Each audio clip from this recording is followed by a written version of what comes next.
Eccoci, buongiorno a tutti. Giovedì 18 giugno, ore 14:01. Benvenuti, cari amici, a questa nuova puntata di Ripartiamo dal Dono.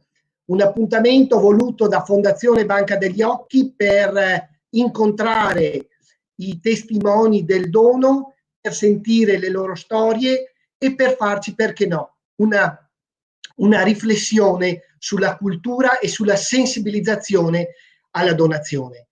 Oggi abbiamo con noi davvero un grandissimo ospite e siamo tanto onorati di averlo con noi. Abbiamo il professor Francesco Calabrò.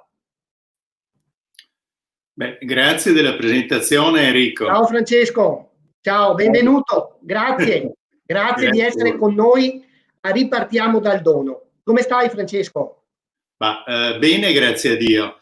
Ho visto con piacere che avete messo nell'annuncio della puntata di oggi una fotografia della mia prima vita, anzi forse la seconda, perché la prima era a Padova, poi la seconda era a Verona e quella fotografia è quando ero direttore della chirurgia toracica di Verona, e lì ci siamo conosciuti perché dal 2003 sono anche entrato nel sistema organizzativo dei trapianti come vicario dell'allora coordinatore regionale Gianpietro Rupolo, e là ci siamo conosciuti.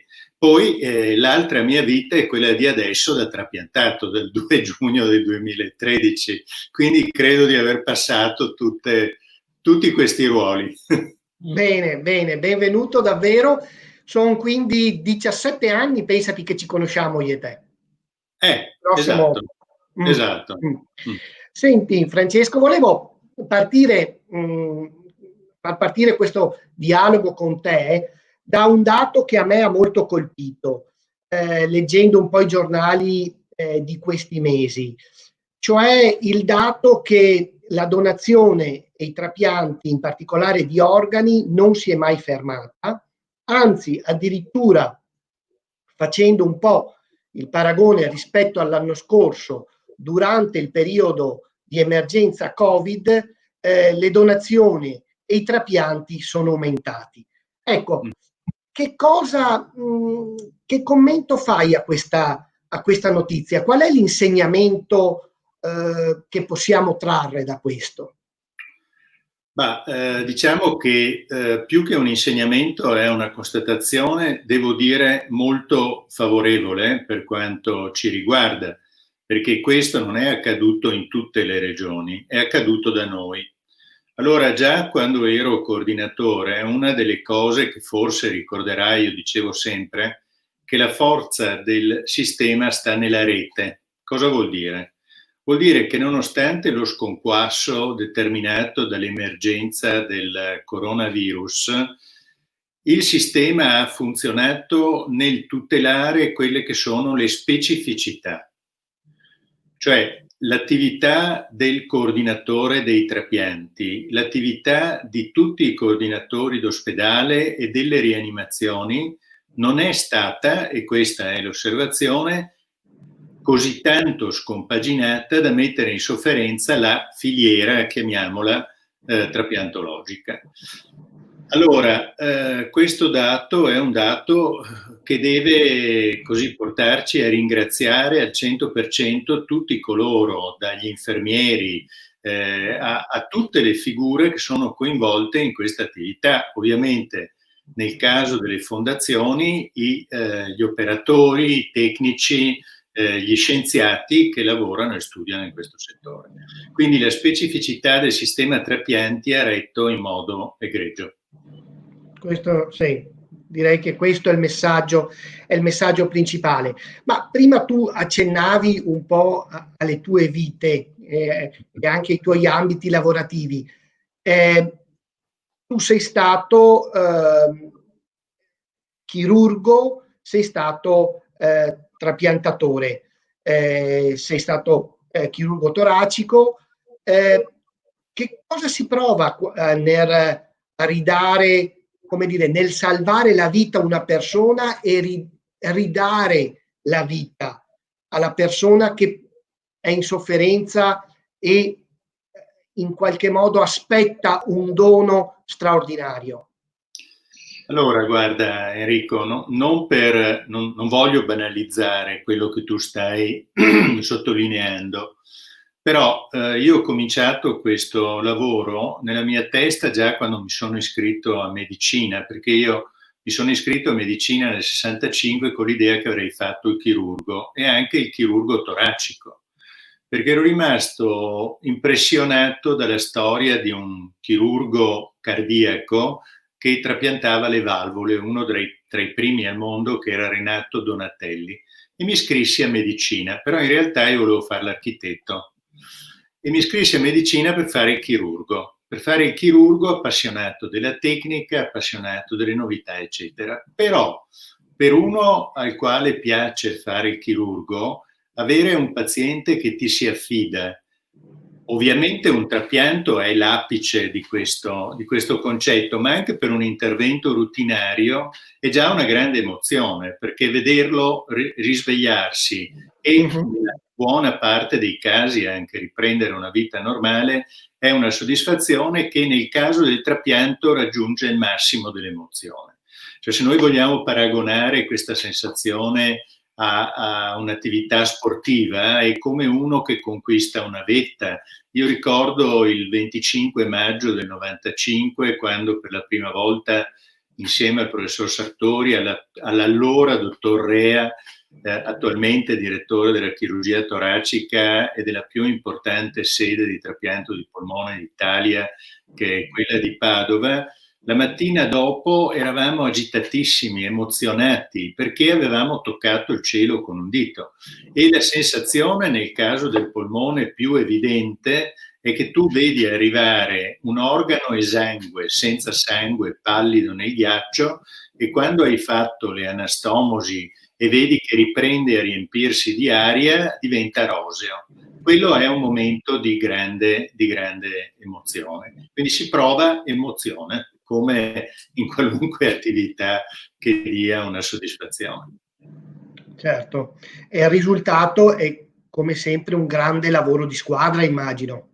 Oh, assolutamente, cioè un trapianto nell'insieme degli interventi, diciamo, degli organi salvavita, quindi più complessi, ma anche nel reperimento degli organi, anche per i reni, ovviamente, o per qualunque altro tipo di trapianto, compreso il trapianto di cornea, comprende il lavoro non solo della, tra virgolette, prima donna che è il chirurgo, che non è affatto vero, cioè, ma di circa un centinaio di persone, mettendoci insieme quelli che portano gli organi, i trasporti, quelli che si devono occupare della logistica, tutta la gente che c'è in sala operatoria. Quindi è un grande lavoro di squadra e la macchina funziona se tutti sanno esattamente, conoscono l'importanza di quello che si sta facendo, cioè nel caso cuore, polmone, fegato, salvare una vita. Certo. E a un certo punto della tua vita, come dire, ti sei trovato dall'altra parte della barricata, mi verrebbe da dire, cioè ti sei trovato paziente? Sì, lì diciamo io potrei fare un po' di autocritica, anche perché le prime avvisaglie di una patologia che non era coronarica, ma era legata al ritmo cardiaco, io le ho avute addirittura, e questi sono i casi e le coincidenze dei numeri, il 2 giugno del 1980 e sono stato trapiantato di cuore il 2 giugno del 2013. Quindi io ho passato una vita totalmente normale, sapendo che ogni tanto il cuore faceva le bizze.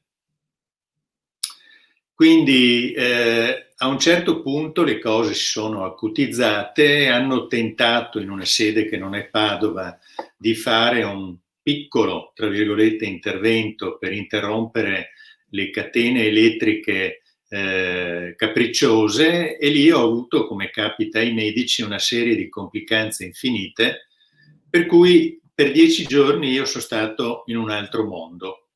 Per effetto delle macchine, degli anestetici, eccetera, io vivevo una vita di sogni e ogni tanto vedevo la faccia di qualcuno. A un certo punto vidi la faccia di Giuseppe Feltrin, attualmente coordinatore dei trapianti e allora assistente di Gino Gerosa, che mi diceva: Francesco, sei a Padova, ti dobbiamo trapiantare.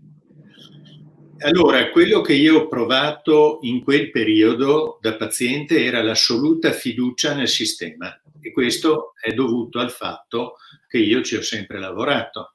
E quindi anche i giovani medici, le persone che, diciamo, tendenzialmente al paziente che non sa come funziona la faccenda non danno sicurezza, per me erano coloro i quali mi curavano. Non ho mai avuto né paura né dolore.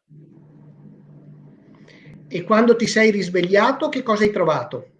Ma ho chiesto un mojito subito, perché questo è una... Beh, ho provato tanta fatica, perché dopo 10 giorni con il fegato, i reni che non funzionavano più, i polmoni pieni di catrame, di secrezioni, eccetera, devo dire che i primi 10 giorni sono stati faticosi, però mi hanno subito messo al lavoro. E una delle frasi che io ricordo per prima fu la frase di Gino Gerosa, che 2 o 3 giorni dopo il trapianto venne in stanza e mi disse: guarda Francesco, noi il nostro lavoro l'abbiamo fatto, adesso sei tu che devi lavorare. E lì è iniziato a scattare un qualcosa che io ho sempre pensato già quando ero coordinatore dei trapianti, cioè un trapianto ha successo se il paziente si sente parte attiva e non passiva del viaggio che sta facendo. Il trapiantato fa un viaggio, ha ricevuto un grande dono, e anche adesso, ogni volta che mi trovo in situazioni di festa, il compleanno del cuore nuovo, che ogni anno con tutti i miei familiari celebriamo, il pensiero va al donatore. Perché il punto essenziale, e questo lo dico ovviamente da chi sa come girano le cose, ma ovviamente anche da paziente trapiantato, senza gli organi a tutt'oggi i trapianti non si fanno. Quindi gratitudine e impegno.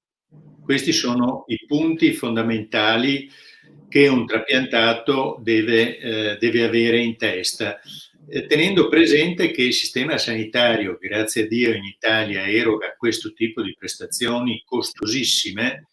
È un sistema non perfetto, ma il lavoro di tutti su questo punto è sempre estremamente concentrato. Poi, quando il cordone ombelicale con l'ospedale si allenta o sperabilmente si taglia, i controlli possono avere dei ritardi, possono esserci dei disagi, però in quei casi lì, adesso con i miei amici delle associazioni dei pazienti trapiantati, cerco sempre di buttare un po' acqua sul fuoco, di tener presente qual è la fatica e il disagio, soprattutto in questo periodo, anche delle persone che lavorano in ambito sanitario.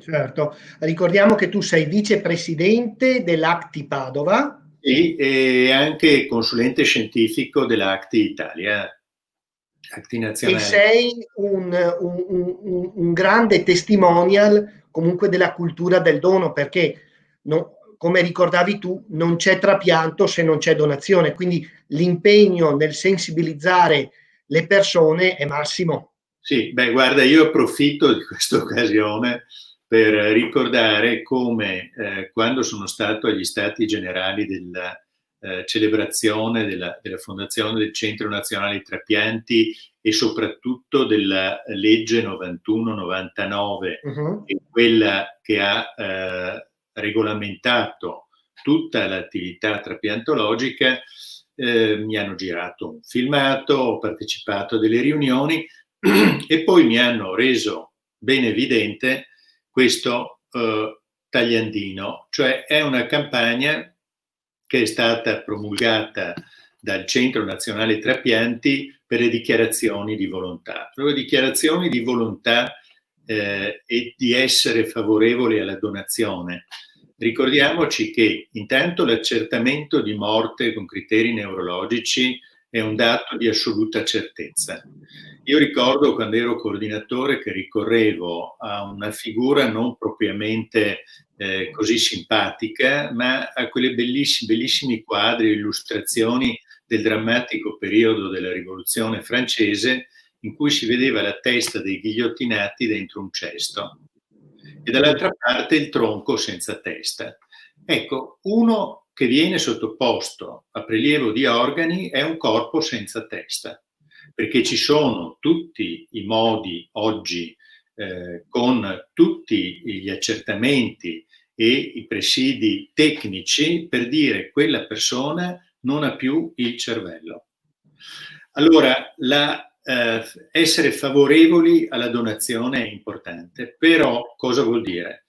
Vuol dire che per dare l'assenso non è che uno venga depredato ovviamente dei propri organi, deve esistere o un documento o l'assenso dei parenti, degli stretti familiari che la persona deceduta, alla quale in ogni caso viene staccata la spina perché non è che continua a vivere, perché il suo cervello non esiste più, possono essere prelevati gli organi solo se lui in vita ha dichiarato il suo assenso perché è iscritto all'associazione di volontariato come l'AIDO, meritevole soprattutto nei tempi pionieristici dei trapianti, oppure perché ha dato il suo assenso all'ASL di appartenenza, oppure, questa è una cosa che tutti sanno quando sono andati a farsi la carta d'identità, all'anagrafe, quando uno fa o rinnova la carta d'identità, gli chiedono se è favorevole o no alla donazione degli organi. Oppure semplicemente collegandosi al sito del Centro Nazionale Trapianti e seguendo le procedure per essere inserito in questo registro. Quindi questo punto è essenziale. Bene, grazie per aver ricordato anche questo punto che è vero, molto, molto essenziale per testimoniare anche la propria scelta. Senti Francesco, tu nel 2008 ci raccontavi che sei diventato anche direttore del Centro Regionale Trapianti. Sì. Sono davvero tanti anni che anch'io lavoro in questo settore e medici, infermieri in prima linea che lavorano sul tema della donazione e sulla cultura di sensibilizzazione, ne ho incontrati tanti e credo che ci sia, oltre a un bagaglio tecnico importante, anche tanta passione, tanto impegno per il proprio lavoro, che va ben oltre le procedure, davvero ben oltre le procedure. Ecco, io sono convinto che anche tu l'hai sperimentato, insomma, come direttore a capo di questa rete, e credo che lo sperimenti anche oggi, insomma, con tanti colleghi. Sicuramente sì, nel senso che è un lavoro molto, molto faticoso, è un lavoro di impegno continuo e quotidiano e una delle cose che diceva Verlatto, che è stato il primo coordinatore dei trapianti del Veneto, Remigio, mitico, che anche tu hai conosciuto, era che un coordinatore regionale dei trapianti deve avere scarpe buone. Cosa voleva dire? Voleva dire che tu dovevi girare attraverso tutte le rianimazioni del Veneto, andando a dire come il lavoro dell'anestesista era prima di tutto quello di cercare di salvare la vita della persona che era in condizioni drammatiche, ma quando era accertato che non c'era più niente da fare, doveva essere in grado di comunicare, se non c'era già la dichiarazione di volontà, di donare gli organi del congiunto ai familiari. Allora la qualità e l'impegno comunicativo e umano necessario significa che uno ci mette del suo. Cioè non è possibile pensare che questa cosa avvenga compilando dei moduli, perché bisogna tenere presente quali sono le condizioni di stato d'animo dei congiunti, bisogna tenere presente che tipo di sensazione e di tranquillità hanno avuto e di fiducia soprattutto. Il rapporto di fiducia è fondamentale. Poi attualmente devo dire che questa passione che io ho da quando ho cominciato a fare il chirurgo, tutto sommato da paziente rimane viva, tant'è che tu ricorderai come l'anno scorso a maggio, grazie anche alla vostra ospitalità, abbiamo organizzato quella conferenza interattiva con i pazienti trapiantati, e lì mi sono avvalso della rete di conoscenze che ho con tutti i colleghi per creare una giornata in cui i trapiantati hanno potuto lavorare a dei tavoli aiutati da degli esperti di comunicazione per elaborare delle idee su come migliorare e facilitare la vita di una persona che ha ricevuto un organo trapiantato. Molto, molto interessante davvero. È stato quel convegno, eh sì, è già passato un anno, pensa di te, già un anno, è vero? 4 maggio del 2019. 4 maggio del 2019, è vero, è vero. Senti Francesco, il lockdown come l'hai passato? Ma grazie a Dio ho un po' di terreno intorno a casa e l'ho passato, tra l'altro, per sfortuna loro, con 2 amici, lui italiano, lei americana, che dovevano andare a Dubai per lavorare con Expo, che poi dopo non è stato fatto, e sono rimasti bloccati con me. Quindi camminando come criceti in giardino e guardando molto i media, e così. Devo dire bene, tutto sommato. Bene, non ho avuto grandi problemi. Credo anche che ho parlato ovviamente molto anche con altre persone trapiantate e ho apprezzato come il Day Hospital della cardiochirurgia di Padova abbia mantenuto comunque un collegamento anche tramite video, un colloquio con la dottoressa che si occupa del Day Hospital con la prescrizione degli esami, e i casi meno urgenti sono stati trattati o diciamo controllati a distanza. E adesso secondo te da dove ripartiamo?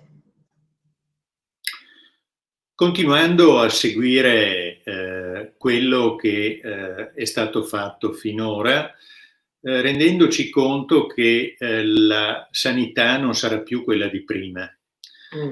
È necessario fare tesoro dell'esperienza della comunicazione a distanza, migliorandola, ma poi soprattutto, e questo ovviamente credo ci penseranno coloro che hanno responsabilità organizzative, mantenendo il vuoto per pieno per le emergenze, vedi le rianimazioni, quindi per non trovarsi scoperti nel momento degli afflussi massimi all'interno degli ospedali, ma preservando assolutamente la medicina e la chirurgia specialistica, perché non è che si muoia solo delle complicanze del coronavirus, ma anche di non essere operati per bypass coronarici, interventi per neoplasie che devono essere fatti.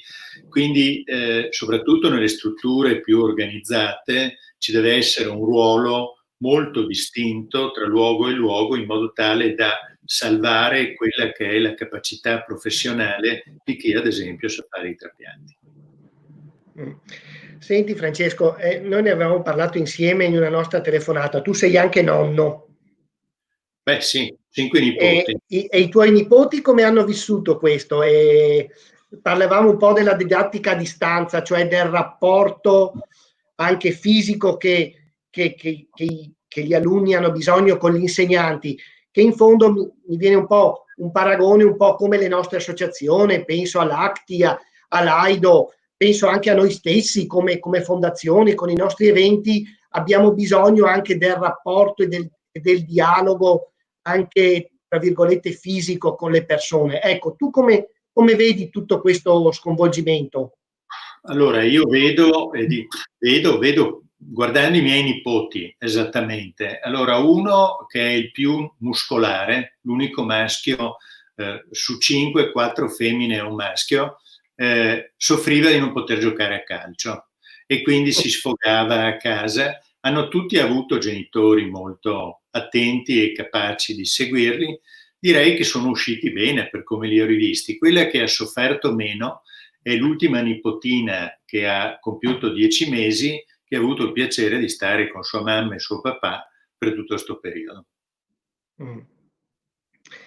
Bene, allora noi siamo quasi in chiusura perché il nostro tempo vola e quando abbiamo persone davvero interessanti con delle testimonianze straordinarie, ahimè il tempo vola, ma non vogliamo nemmeno sforare perché il lavoro chiama, la pausa caffè è quasi finita. Tu hai il caffè, Francesco? Vado a prendermelo adesso. Ecco, anch'io adesso vado a prenderlo. Senti Francesco, allora, noi naturalmente ti ringraziamo tantissimo di questa tua testimonianza. Qual è l'ultimo messaggio che vuoi dare proprio in tema di forza nel grande dono degli organi e dei tessuti? Semplicemente che senza gli organi e senza i tessuti non si fanno i trapianti. I trapianti sono in grado di salvare la vita di molte persone. Io non sarei qui se non avessi ricevuto un trapianto. Quindi credo che la scienza trapiantologica, tra l'altro, ha un altro vantaggio, e questo deve essere considerato il motore che alimenta questo entusiasmo, questo fuoco per essere favorevoli alla donazione. Accelera il miglioramento delle prestazioni sanitarie, non solo in situazioni drammatiche o gravi come quella del trapianto, ma anche nella routine e nella normalità. Un avviso e diciamo un messaggio che rivolgo a chi ha compiti organizzativi: cercare di affollare meno gli ospedali e dare molto spazio per patologie che non richiedano ricoveri all'assistenza domiciliare e alla medicina del territorio. Bene, grazie Francesco di cuore. Riceverai la nostra maglietta, come di consueto ai nostri ospiti, ecco qua FBOV, non perdiamoci di vista, non perdiamoci di vista. Io davvero ti ringrazio il professor Francesco Calabrò, un grande medico, un grande uomo, un grande testimonial della cultura del dono, e se mi permetti è stato un grande onore lavorare con te e la tua amicizia. Quindi cari amici, grazie per averci seguito. Francesco, grazie, un abbraccio forte, grazie. Noi ci vediamo martedì 23 giugno, ore 14 in punto, per un incontro particolare. Avremo ospiti Ennio Nascimben e Patrizia Ferian, medico e infermieri del coordinamento ospedaliero trapianti di Treviso, altre figure professionali importantissime che lavorano nel campo della donazione e della cultura del dono. Quindi grazie Francesco, ci vediamo quindi martedì prossimo. A tutti voi un abbraccio, buon pomeriggio, grazie e che il cielo sia sempre più blu. Ciao. Ciao.